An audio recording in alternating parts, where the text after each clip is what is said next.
Once the Americans made the seas free and safe for all, transport costs dropped so quickly that manufacturing companies didn't just relocate outside the major cities or the old river-based circulatory systems. At least in part, they relocated outside the major economies altogether. Any country that could build a port and some surrounding infrastructure could participate in the world of low-skill, low-value-added manufacturing, processing foods and producing textiles, cement, cheap electronics, and toys while building out their industrial plant and skill sets. Add in containerization and the process kicked into high gear. In calendar year 1969, the first full year of container service from Japan to California, Japanese exports to the United States increased by nearly a quarter. The Asians perceived Western consumption as their path to stability and wealth, and all reforged their economic and social norms around export-based manufacturing. Japan vanguarded the process, but it didn't take long for Taiwan, South Korea, Southeast Asia, and China to follow. Decades of exports, growth, and stability enabled most of these players to climb steadily up the value chain. Japan, for example, went from producing cheap stereos to producing some of the most advanced industrial technology in the world. Taiwan was the original land of plastic toys, but now makes the world's most advanced computer chips. China only really entered this mix at the turn of the century, but wow, did it make a splash. China had the benefit of cheaper internal transportation than the other Asian players, more resources to throw into the economy, and a labor base bigger than the rest of Asia put together. Here's what the Asian manufacturing constellation looks like as of 2022. Japan, Korea, and Taiwan handle the high value add in pretty much all value-added manufactured products, everything from white goods to automotive to machinery. The trio truly excels at displays and semiconductors, most notably in the design and manufacture of high-capacity chips. The Koreans, in particular, are scary good at cellular telephony. Both the Japanese and Koreans operate via a series of sprawling, vertically integrated conglomerates, the Keiretsu and the Chaebol respectively. Think Toyota and Mitsubishi, Samsung and LG. These conglomerates do everything. Let's just pick one, Korea's SK. It's a major player in oil refining, petrochemicals, films, polyester, solar panels, LCD and LED lights, labels, battery components, DRAM and flash memory chips, and on the side, SK does a booming business in construction, civil engineering, and IT and mobile phone services, not to be confused with phone manufacture. Taiwan, in contrast, is a swarm of minnows. What few large firms the Taiwanese have fostered, such as semiconductor leader TSMC, are a step above world class, in part because they tap the skills of thousands of small firms that hyper-focus on one very specific piece of the broader semiconductor industry.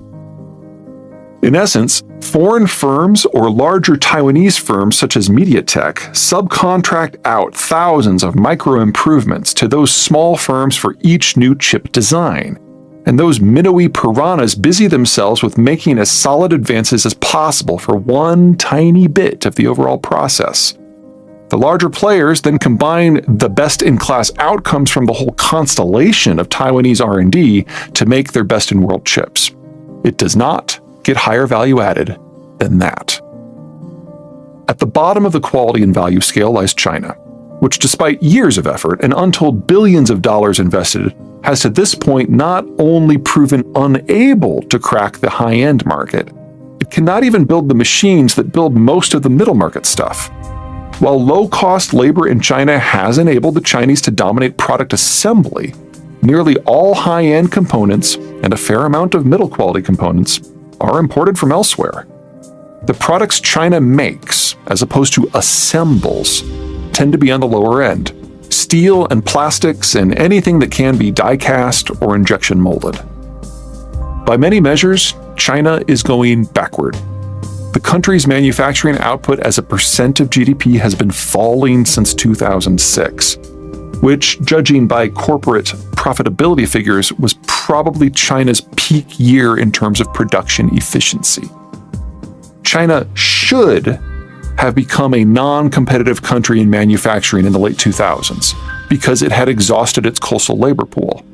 Instead, the coast imported at least 300 million, likely as many as 400 million workers from the interior.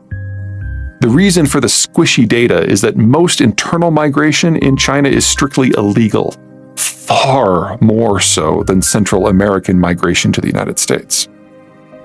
That bought the Chinese economy another 15 years, but at the cost of hardwiring, both within the coast and between the coast and the interior, massive inequality in income and levels of industrial development. It also makes the Chinese goal of a domestically oriented, consumption-driven, internationally insulated economy flatly impossible to reach. Little of the income from all those Chinese exports went to the workers, especially the workers from the interior, so little can be spent on consumption. China now has a rapidly aging coastal population that has limited consumption needs and, most importantly, hasn't repopulated. That coastal population is stacked against a seething migrant class from the interior that lives in semi-illegal circumstances in hyper-cramped, near slum-like conditions, working grueling hours, and that cannot repopulate.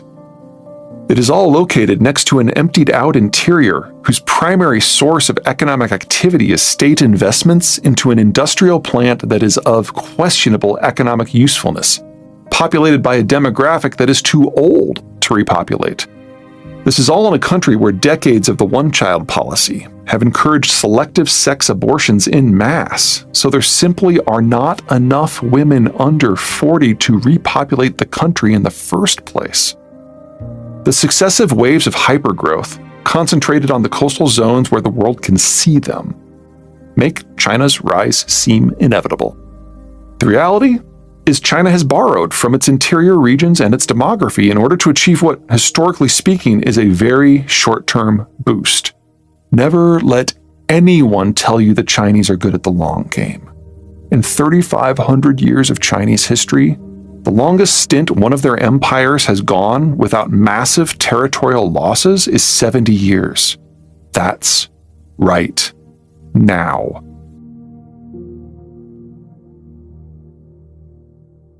In a geopolitical era created by an outside force that the Chinese cannot shape.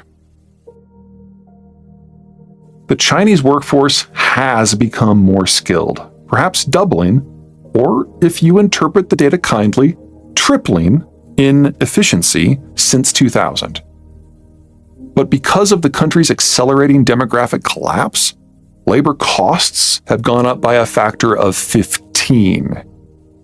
The majority of the country's economic growth since the turn of the century has come from hyper-financed investment rather than exports or consumption. That hardly makes China irrelevant or backward. It simply shapes what China can and cannot do.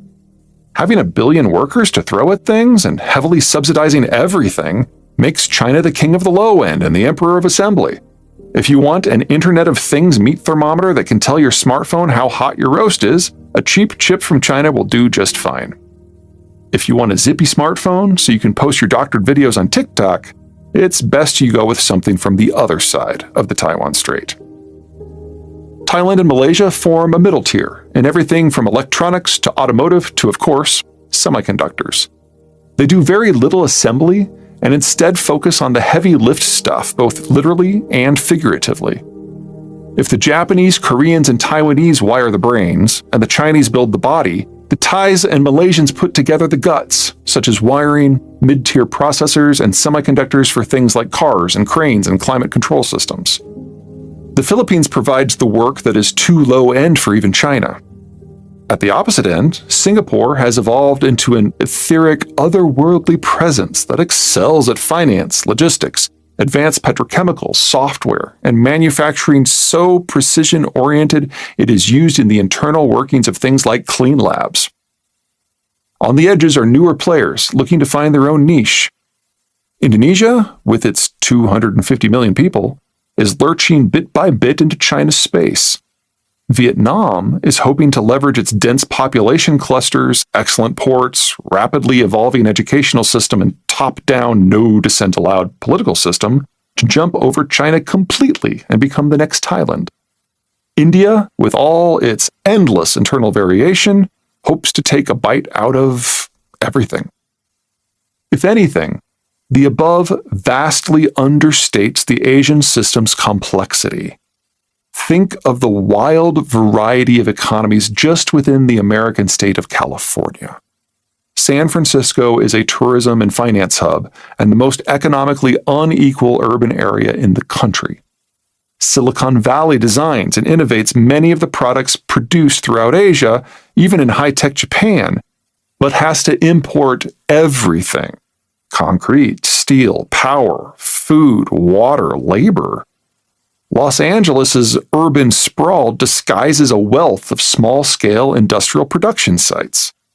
The Central Valley is both an agricultural powerhouse and home to some of the country's poorest communities, and that's just one state. Similar patterns and diversity hold true throughout Asia, most notably within the broad swath of mainland China. Greater Hong Kong and Greater Shanghai are by far the country's financial and technological hubs. The North China Plain, home to more than half of China's population, is all about bulk over brains. For a point of reference, the per capita income variation in the United States between the richest and poorest states, Maryland and West Virginia, is just under 2-to-1. In China, the variation between richest and poorest, between ultra-urban coastal Hong Kong and ultra-rural interior Guangzhou, is nearly 10-to-1. Even that understates the possibilities for synergies. Since 1995, China's major cities have added some 500 million people, mostly migrants from the country's ultra-poor interior, absolutely swamping every urban center with ultra-low-cost labor. Multiple, varied cost structures and labor quality abound not just within the country, but within each city. No wonder China has become the workshop of the world. Mesh the multiplicity of options within China with the multiplicity of options across Asia, and it should come as no surprise that this corner of the world is home to fully half of the globe's manufacturing supply chain steps, as well as the source of some 3/4 of the world's electronics, cellular, and computing products. All that's necessary to make it work is a strategic environment that enables ships to sail without risk, enabling the region's myriad labor cost structures to hum along, cranking out products in perfect synergy.